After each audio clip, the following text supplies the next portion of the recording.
Él es analista político, él es de Apurímac, en la lógica que siempre tenemos de invitar a especialistas, a gente de las regiones para que también nos dé su punto de vista, y queremos conversar con él, con Alejandro Pozo, analista político de Apurímac. Alejandro, ¿cómo le va? Qué gusto conversar con usted, buenas noches. Carlos, buenas noches. Muchas gracias por la invitación y creo que esta es una oportunidad para hacer llegar también la voz de los provincianos a nuestra querida capital, donde se encuentran las instituciones como del Gobierno Central y el Congreso.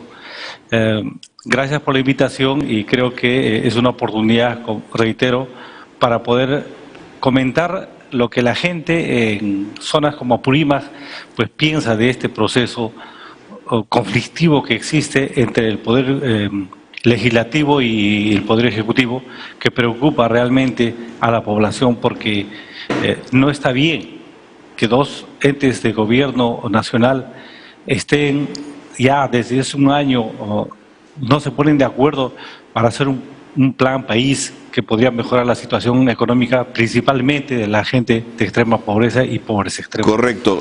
Por eso es importante escuchar la voz de las regiones, Alejandro. Yo quería preguntarte por la percepción que habías tenido de la presentación hoy del Premier Aníbal Torres en el Congreso de la República. ¿Qué sensación te dejó? A comparación de la participación en otras oportunidades, el Premier creo que ha sido bastante claro de poder tender puentes con el Legislativo y que pensemos en el bienestar de la población. Yo coincido contigo, Carlos, que efectivamente hay congresistas que han demostrado un mejor talante que las veces anteriores. Y creo que hay una gran oportunidad. También escuché a la presidenta del Congreso, Lady Carmona, que se veía más dialogante y con la posibilidad de hacer trabajo conjunto con el gobierno y plantear una hoja de ruta que sería importante para que nuestro país, los indicadores macroeconómicos que están ahora mismo no favorables para nuestra nación, pues mejorarlas.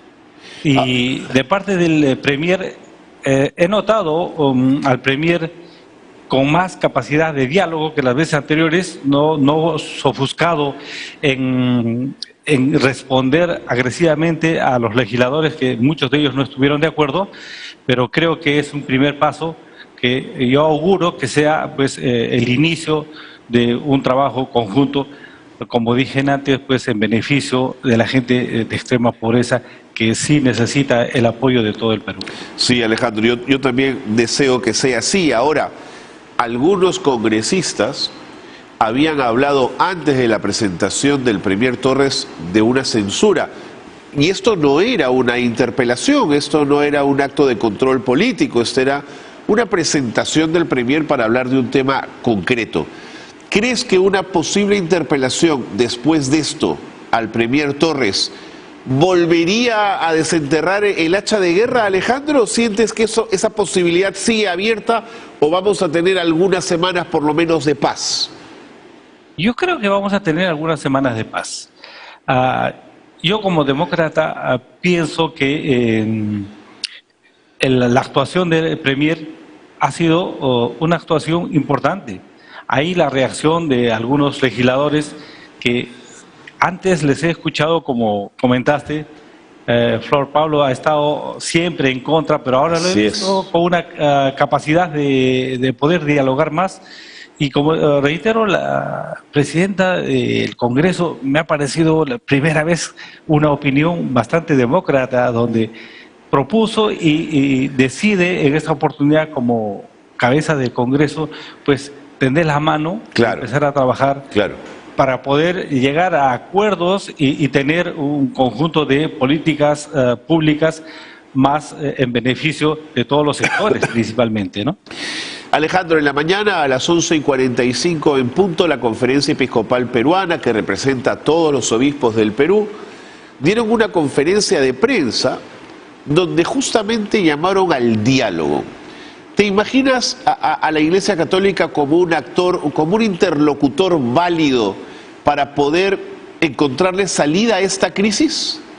Por supuesto que sí. creo que el papel de la Iglesia en este momento es fundamental.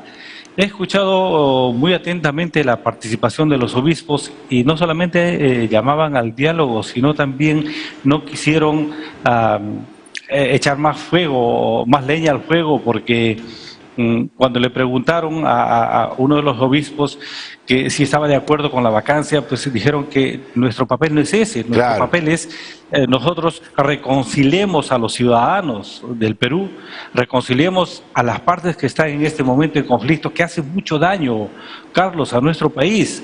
Mira, la inflación ya está en 5,6%. Sí, señor. Es cierto que estamos por debajo de muchos países latinoamericanos, pero eso no significa que nosotros sigamos peleando para que la economía de nuestro país se desestabilice más. Recuerden que el accionar político es fundamental. De acuerdo. Si hay conflictos en forma permanente, nuestro PBI va a bajar, no va a tener un crecimiento adecuado, nuestra inversión privada principalmente no va a crecer en 0%.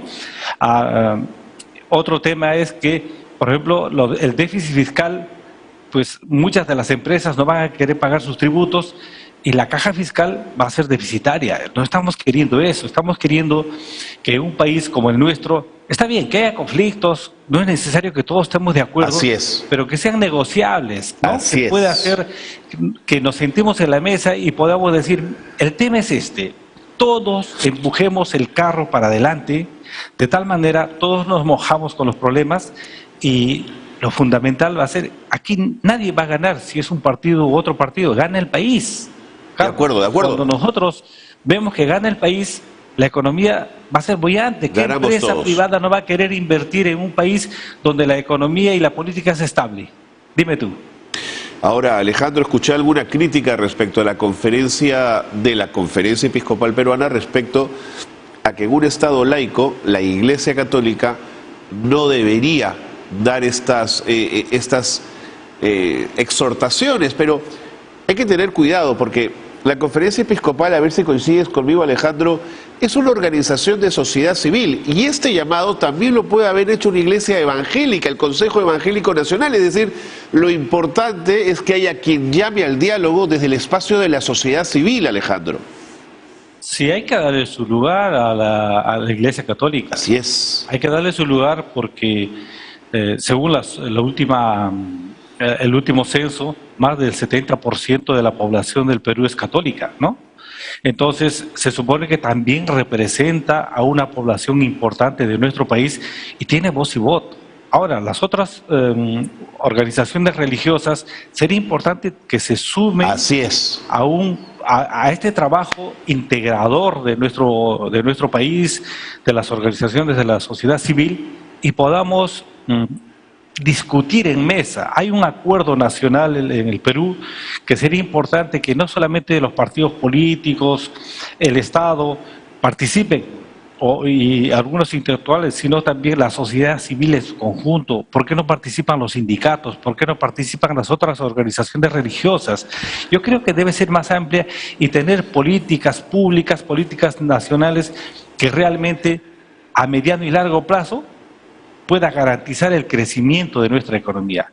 Pero aquí está sucediendo algo raro, que yo tengo esperanza, Carlos, no sé, pero será por la experiencia de los años, tengo mucha esperanza que nosotros vamos a salir adelante. No, sin duda. Siempre y cuando participemos todos, pero no estar peleándonos. Yo la verdad que a veces ya no leo los periódicos. De puro aburrido. Todos los días hay un cargamontón contra el presidente y su familia.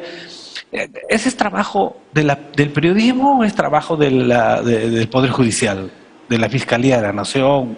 Yo creo que empecemos a respetar los canales y cuáles son las funciones de cada una de las instituciones peruanas y podamos nosotros trabajar así. Pero si hay intromisión de una a otra, estamos perdiendo el horizonte de un país que quiere llegar a ser parte de la OSD, y así no vamos a avanzar en ningún sitio y vamos a ser pues los no queridos en Latinoamérica, ¿no?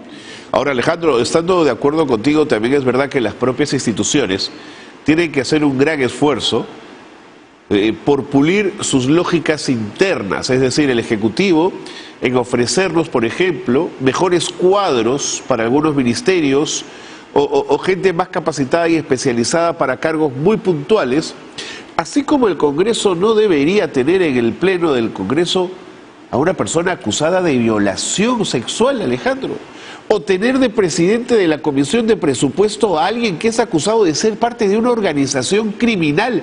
¿Cómo calza eso, Alejandro? Carlos, estoy de acuerdo contigo.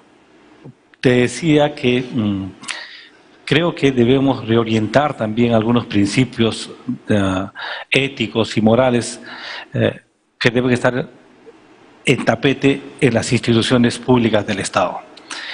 Sí es una crítica valedera cuando el presidente de la República hace cambios de ministros, pues hay mucha cantidad de profesionales que por su país han regresado al Perú. Son gente progresista, con una mentalidad bastante avanzada y creo que muy honestos y transparentes. Darle la oportunidad, ¿por qué los mismos dan vueltas en el gabinete? Dígame usted. ¿Por qué? ¿Por qué el ministro de Vivienda pasa a ser el ministro de Transportes? La ministra que era de Trabajo pasa, fue censurada, pasa a ocupar el cargo de la Ministerio de Cultura. No hay profesionales capaces, sí existen. Lo que pasa es que mucha gente tiene miedo a ingresar al Estado porque en vez de aportar, se gana un proceso de conjunto, un rosario de juicios. Es verdad. Que ahí pues, mejor no ingreso, dejo que se peleen ellos, no sé por qué, pero creo que deben haber intereses muy grandes por medio. Por otro lado, creo que aquí hay un papel importante de los colegios profesionales que no están cumpliendo su papel. Buen punto, Carlos. Buen punto. ¿Qué hacen los colegios profesionales? Yo soy economista. Colegio de economistas, sería importante que esté ahí asesorando al gobierno, indicándole que mira, no hay que pasar más del 3% del déficit fiscal, nuestro endeudamiento no debe ser más del 60% del PBI, porque así esas variables permiten que una economía sea estable. Por otro lado, permitir y orientar también el conjunto de profesionales de los colegios, yo creo que deberían proponer, como en otros lugares, yo he tenido la suerte de estar fuera del país, y tienen la suerte de organizarse en federaciones. Esas federaciones tienen poder de conversar con las autoridades y así poder plantear políticas a mediano y largo plazo. Seguro que sí. Carlos, que sí. No tenemos políticas de mediano y largo plazo.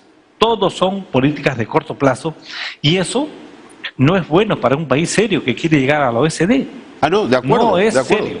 Ahora, Alejandro, me preocupa algo y es que el equipo especial contra la corrupción del poder probablemente pida prisión preventiva contra la cuñada del presidente de la República o contra la esposa del presidente de la República. Esta es una medida que se tomará, presumo, para evitar la fuga de alguna de las investigadas.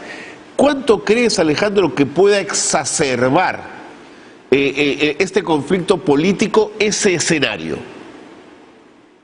Carlos, yo estoy viendo que sería peligroso. Yo creo que el presidente de la República, si bien es cierto las encuestas no le está yendo muy bien, creo que es complicado. Todavía en los lugares de Apurímac, Cusco, Ayacucho, Puno, o Huancavelica hay gente que le apoya al presidente. Okay. Seguramente muchos de ellos reaccionarían a esta actividad que hace la Fiscalía y el Poder Judicial. Creo que peligroso lo ves. No actuemos de una manera muy apresurada porque podría hacernos daño a nosotros mismos. Queremos una estabilidad no solamente económica, queremos también una estabilidad emocional, Carlos. Buen punto. Todos los peruanos, Carlos, estamos en zozobra. Sí. No sabemos qué va a pasar mañana porque el Congreso quiere vacar al presidente. Sí, claro. El presidente responde agresivamente al Congreso, el Premier igual. O sea, estamos siendo, como diría en mi pueblo, un desorden completo y que está perdiéndose la autoridad. ¿Qué es eso? O sea, son dos poderes del Estado que están peleando por intereses. ¿Qué tipo de intereses tienen? Yo pienso que el gobierno debe ser un poquito más, como decías hace rato, más asertivo.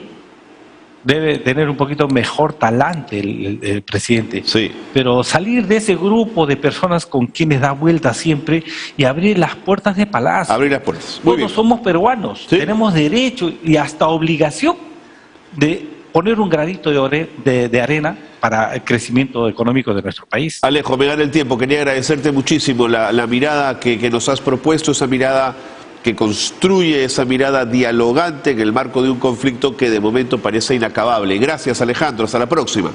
Carlos, muchísimas gracias. Alejandro Pozo, analista político apurimeño, que se suma al conjunto de analistas, hombres y mujeres especialistas de regiones que en Rimanchik tienen la posibilidad de dar su punto de vista respecto a cómo están viendo el proceso político desde